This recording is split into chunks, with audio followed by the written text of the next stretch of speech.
Hi everybody, it's me Sabrina here again today. Thank you for joining, for watching this video, or welcome if you are new to my channel. Today I just plan on talking about my experiences reading Happyplace by Emily Henry. So if you guys watched my Made to Be R video, you know that this book was on my Made to Be R, and I have read it and I have finished it. And I'm really disappointed to say that I did not like it. I really did not like it at all. So if you are a big Emily Henry fan, or if you have read this book before and you really enjoyed it, you may not want to watch this video.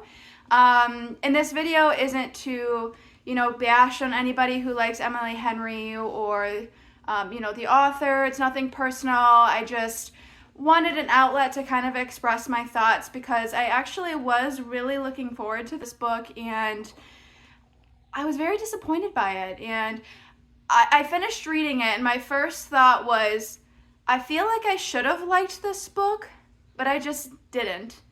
And at first I couldn't quite put my finger on why, and the more I've sat on it, the more I've kind of thought about it, I've kind of come to, a few conclusions on why I think I didn't enjoy this book and why this book wasn't for me. So if you're interested on those thoughts, because it is a little bit of an unpopular opinion, I think, most people I saw online talking about this book gave it like 5 stars. They said that they really liked it, they really enjoyed it.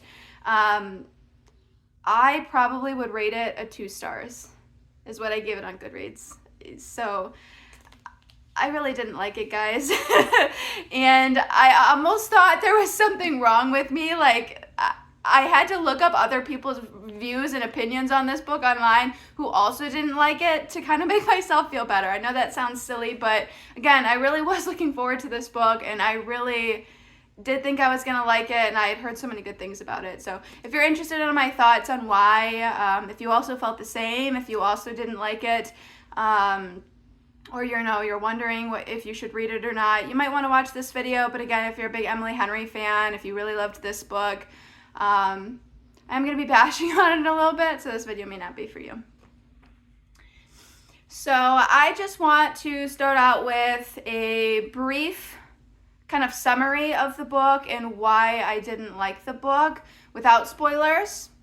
And then after the brief summary without any spoilers, I plan on going a little bit more in depth with spoilers, and I can put the timestamp down below in the video, so that way you guys, if you do still want to read the book and you don't want to know any spoilers, you guys can kind of skip that part of the video.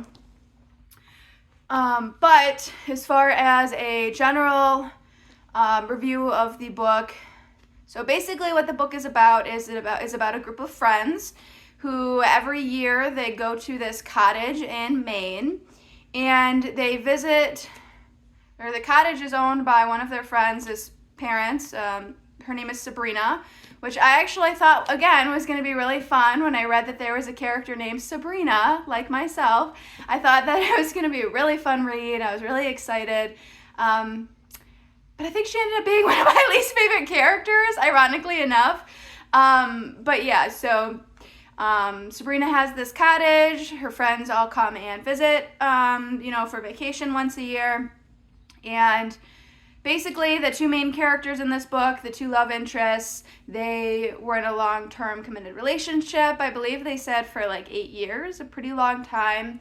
And they recently have broken up, and now they are finding themselves in a situation where they are together at this cottage, and their friends don't know yet that they have broken up, and they decide that they don't want to ruin this weekend because it turns out Sabrina and her significant other Parth are planning on getting married this weekend, and that Sabrina's father is actually selling this cottage, and it might be their last weekend to kind of celebrate or have this vacation, this annual trip that they always have, and they really don't want to ruin it. They want their friends to think everything is fine, and so they agree to kind of, pretend that they are still together.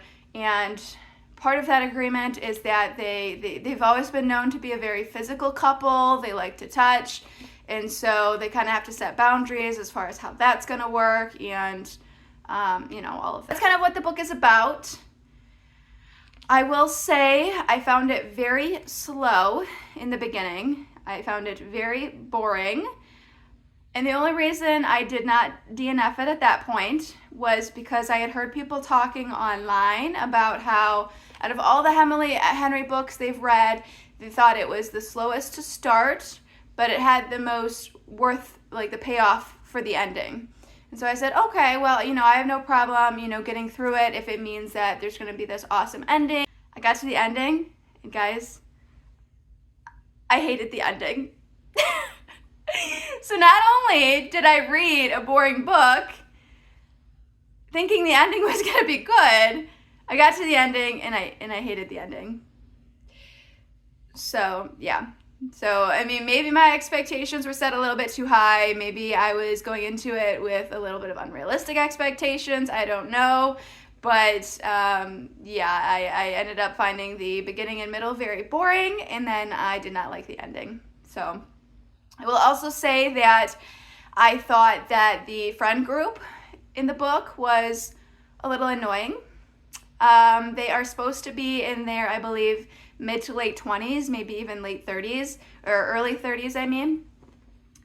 And they were very, very immature. It almost felt like reading a book about teenagers in high school, or maybe, young people in early college. Like, these people, their friendships, super immature. Again, especially Sabrina. There's lots of situations she put her friends in that I felt were not something that you should do to your friends. And I'll talk a little bit about that, again, further on when I get to the spoilers. But yeah, guys, I just didn't like it. Like I said, I would say I would give it a 2 stars, which again, I was very surprised by because I heard a lot of people online saying that they were giving it 5 stars. I was really thinking it was going to be at least a 4-star read for me, like 3-star at the bare minimum, but really, yeah, 2 stars. I didn't like it at all. It wasn't for me. And I will say, I don't know if anybody else who's watching this video read Happyplace and also is feeling the same way. Have you read any of Emily Henry's other books? And if so, did you have similar feelings on her other books? Do you think it's worth reading her other books? Because I really do think it sounds like with Emily Henry, it has a lot to do with, at least what I've been seeing people online, the storyline, the tropes that are in the book. And, sometimes it works for people and sometimes it doesn't. So I'm willing to give some of her other books a try, but I am a little hesitant just because, again, I don't want to waste my time and my money on a book that I'm really excited about, that I think is going to be really good, and then it ends up being a flop. So, I don't know. Let me guys know what you think. If there is another book by her that you really liked, which one was it and why? I may consider, reading another book of hers in the future, but I think for now, I definitely plan on taking a little bit of a break from Emily Henry, just because, like I said, I really didn't like this book. And I am kind of disappointed because before I finished this book, I actually was doing a presentation for a senior center for my job. And there was a little small retail shop, like a small thrift store. And I found another book by Emily Henry at that thrift little market. And it was People We Meet on Vacation, and I found it for 25 cents. And I was like, wow, what a steal. Like, such a popular book, and it's only $0.25. Like, I have to get it, right? And then I finished Happyplace, and I heard a lot of people online talking about how People We Meet on Vacation was actually their least favorite book by Emily Henry. And now I feel a lot less excited about this find, because if I thought this book, which most people really like, was a 2-star rating, what am I going to think about this book? So I plan on hanging on to it for now. I may or may not read it in the future. You guys can let me know what you think. I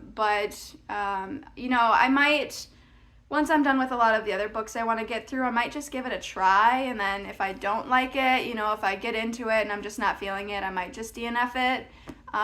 But we'll see. Again, you guys can let me know what you guys think in the comments. All right, so next I'm going to get into the part of the video that does contain spoilers. So again, if you are not interested in hearing the spoilers, if you do plan on reading this book, if you do still want to read it, you probably do not want to watch the rest of the video. But just a little heads up, a little warning. So again, my biggest beef was that I thought it was boring. I thought the book was extremely boring. It was hard for me to get through. I thought the banter between the characters was very annoying. And part of that, like I said, is I do feel like they were very immature. I do feel like they acted a lot younger than what their age should have been. And to give a few examples on some of the things that one of the characters, Sabrina, did that I did not agree with, that I thought was very immature. You find out towards the end of the book, which was a little bit of a plot twist. I liked in the sense that, oh wow, actually something's happening. It's a little bit of a plot twist. So that part I liked, but I did not like kind of how it happened and what happened. So again, Sabrina it comes to light that Sabrina actually knew this whole time that Wynn and Harriet, the two love interests in the story, the two main characters, it turns out that she actually knew this whole time that they were broken up. It turned out that Parth had visited Wynn in Montana, and he had read some text messages that Wynn had sent to Harriet, and it kind of talked about their breakup and this and that. Parth told Sabrina, and then Parth and Sabrina did not mention to anybody that they knew that Wynn and Harriet had broken up. So the part of the thing that makes me mad about that is she gave Wynn and Harriet the deluxe couple suite in the cottage. So normally Wynn and Harriet stayed in a room with two twin beds. They would push the two twin beds together and kind of make it like a bigger bed. And every time that they visited this cottage in the past, that was the room that they would sleep in. But Sabrina decided this time that she was going to give the lovebirds the love suite with a big bed, a big single bed, a bathroom that basically doesn't even have a door to it. There's no privacy. So she decides that it's a good idea first she doesn't even tell or reach out to Harriet about the breakup. She does not support her friend in the slightest, does not ask her how she's doing, does not, make any effort to be there for her friend after her friend has gone through this major breakup. And then now that they are together in this cottage, she is going to force her friend into being in this uncomfortable situation where, she's forced to be in close proximity to this guy that she has been heartbroken by. So to me, that's just twisted. I think that's sick. I don't know how you could do that to one of your friends. I just think that it's really messed up. It's really immature. And another thing that Sabrina did in the book was she takes all of her friends. She says she has a surprise for them. And she takes them to a tattoo shop and says that she already booked the place out and she wants to get matching tattoos. She wants them all to get matching tattoos together. They all express their discomfort. It turns out another character was pregnant, and she also isn't telling anybody this, but she, doesn't want to get a tattoo because you can't get a tattoo while you're pregnant.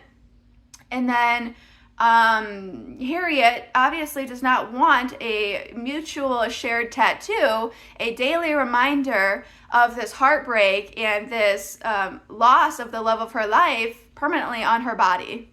And again, Sabrina knew that they were broken up. And to push this on your friends, to push them into something that they are probably going to be uncomfortable with.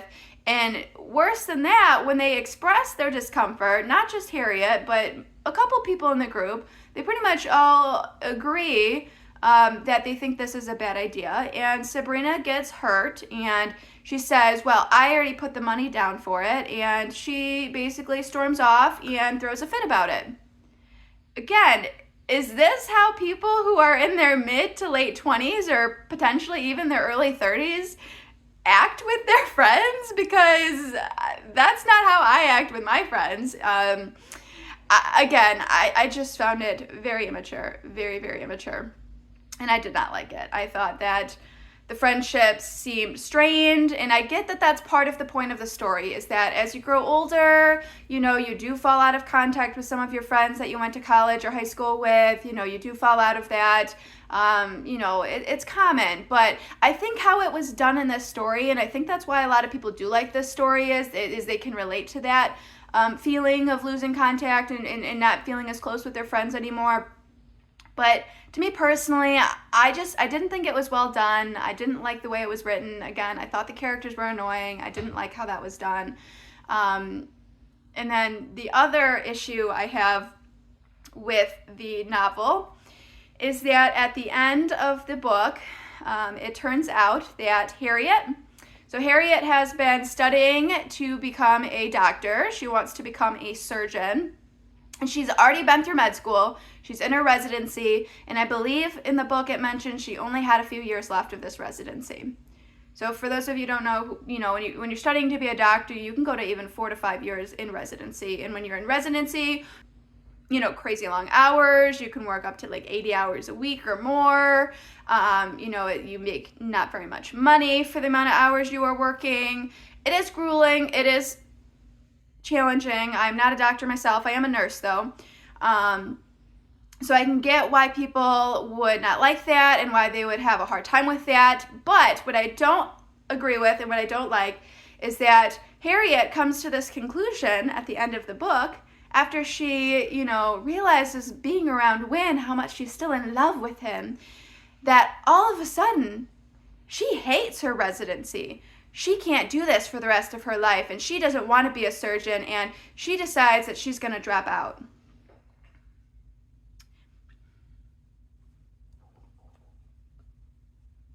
My girl, Harriet, you have gone through 4 years of an undergraduate, 4 years of med school, and then at least 2 to 3 years probably of your residency, and you are conveniently, now that you want to move to Montana to be with this love of your life, that's when you decide you hate this. You can't convince me. You cannot convince me that she did not do this because of this boy. It tries to make it sound like that in the book.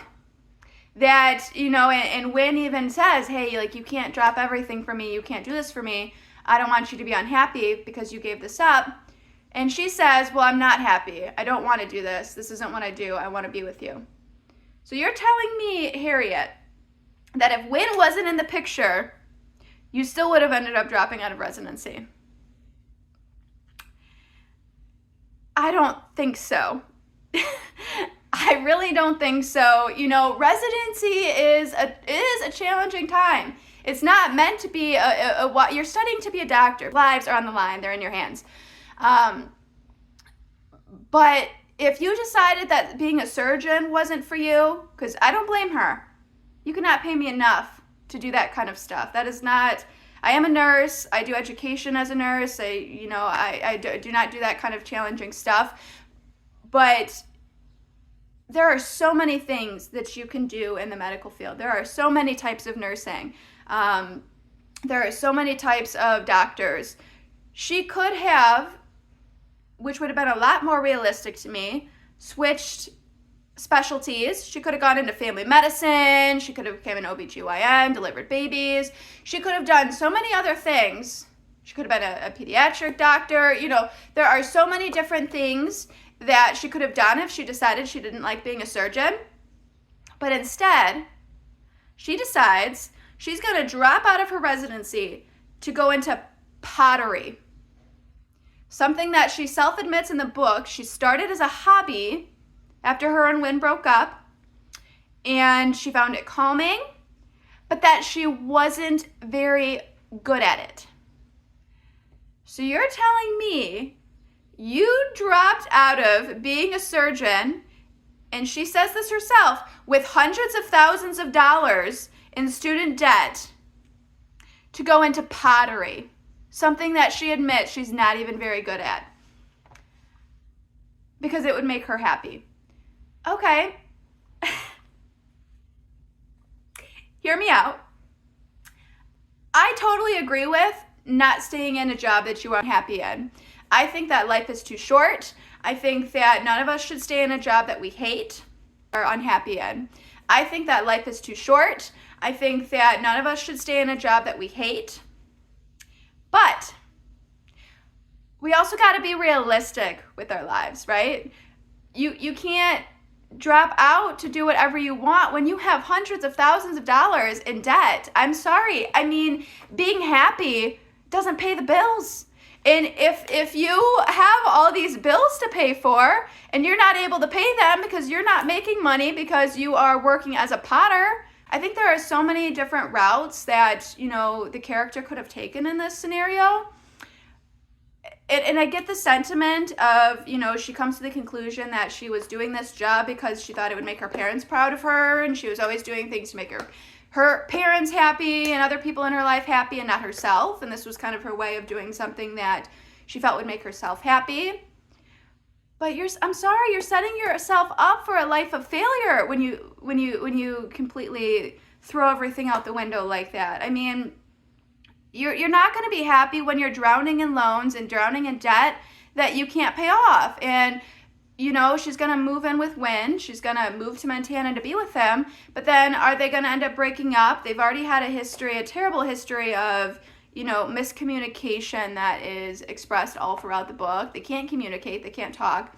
And then now you guys are going to be in a situation where you are very financially hurting. And that, I'm sorry, that's not good for a relationship either. That's like one of the biggest things that destroys relationships is stressing about finances. So I get the sentiment. I get what Emily Henry was aiming for, that, you know, the concept of, you know, growing up, losing friendships or feeling like you're drifting apart from your friends, doing things to make you happy instead of caring about what other people think, especially, you know, your parents. I get all of the sentiment on what she was trying to portray and the message she was trying to send. But I did not like the execution, guys. I really did not like the execution. I didn't vibe with the book. I really did not like the book. But yeah, that was just my thoughts. So thank you for listening to my kind of seems like maybe a little bit of a rant, but I just wanted to get some things off my chest. Like I said, I was really disappointed by this book. I don't plan on giving negative reviews very often, hopefully. But yeah, like I said, I felt like I was maybe a little bit of an outlier in this scenario with this book. And I guess I just wanted to find, you know, if anybody else feels the same. I actually looked up videos myself after I finished this book of negative reviews about it just to make myself feel better, like I wasn't a weirdo for not liking this book. But yeah, those are my thoughts. So thank you again so much for watching, and hopefully I'll see you guys in another video. Bye.